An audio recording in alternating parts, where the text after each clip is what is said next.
Roanoke County Public Schools is encouraging parents to attend 4 important community meetings this fall concerning student safety and mental health issues. We are joined by Nancy Hands and Emily Harrison to discuss how these meetings will help educate parents. Welcome, both of you. I'm so glad that you could make it.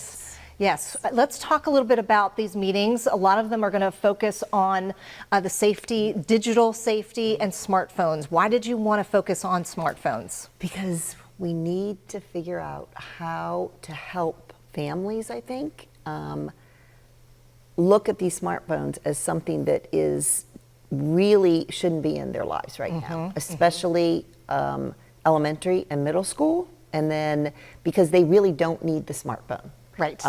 And we really have to think about how can we kiss our brains in other ways than just digital, and how can we protect these brains. 25 is the number, and so when our brains are fully developed. I know. Correct. I tell my girls that all the time. Yes. And we are really asking and pleading to not give smartphones to elementary, middle, and then if you choose as a family to do this at high school, then there are other things that we have to talk about. Right, exactly. But, yeah. The research that's coming out is really alarming. Let's talk a little bit about what we're finding out with the research with smartphones with babies and young young teens, preteens, teen, and then beyond, really. Yeah, so really what we're seeing is about 50% of parents are stressed out, and managing digital media and social media is really one of the main reasons why. So the more we can kind of pull back from that, we know that there's just no benefit to these devices for kids. So if we can pull back from that, we can decrease stress for parents, which is going to make for a happier house, but we can also really give children their childhood back. So what we're seeing is, sadly, an increase in child suicide. And so that's something that we really need to be talking about and confronting as parents, especially with AI chatbots. We're seeing a lot of lawsuits now on that front. We're seeing rises in anxiety, depression. The earlier your child gets a smartphone or tablet, the worse their mental health is into their 20s.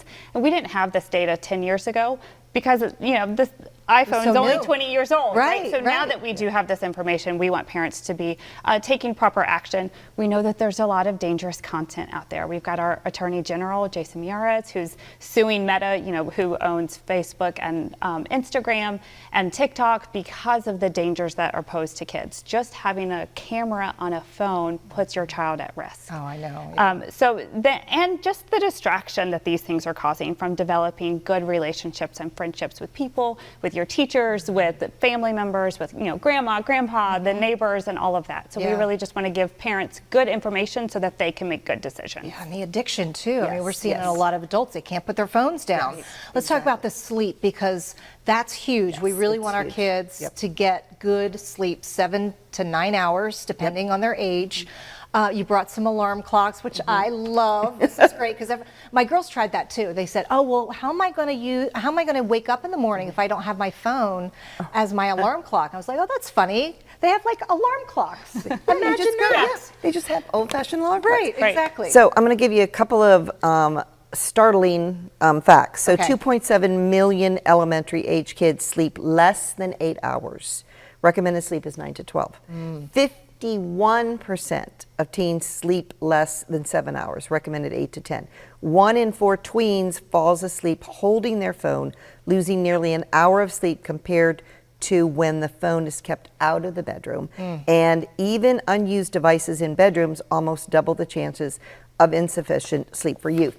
And we've been, of course, we go into middle and high schools, we ask these questions, and there's over 50% of the kids are saying, yes, that there are people texting me. Yes, I am texting in the middle of the night. And these are developing brains. So we're really asking parents, take the phones out.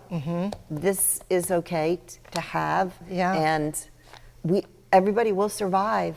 And we will get better sleep. Right, exactly. Get them out, even adults, you know, get them out of your bedrooms, for sure. We're running out of time, but I do want to mention there's 3 upcoming meetings. We're talking about the digital devices, the smartphones, this research, which is so important. You also have another one talking about suicide prevention as well, right? So, yeah, so we are doing the ones that are around the phones and the developing brain.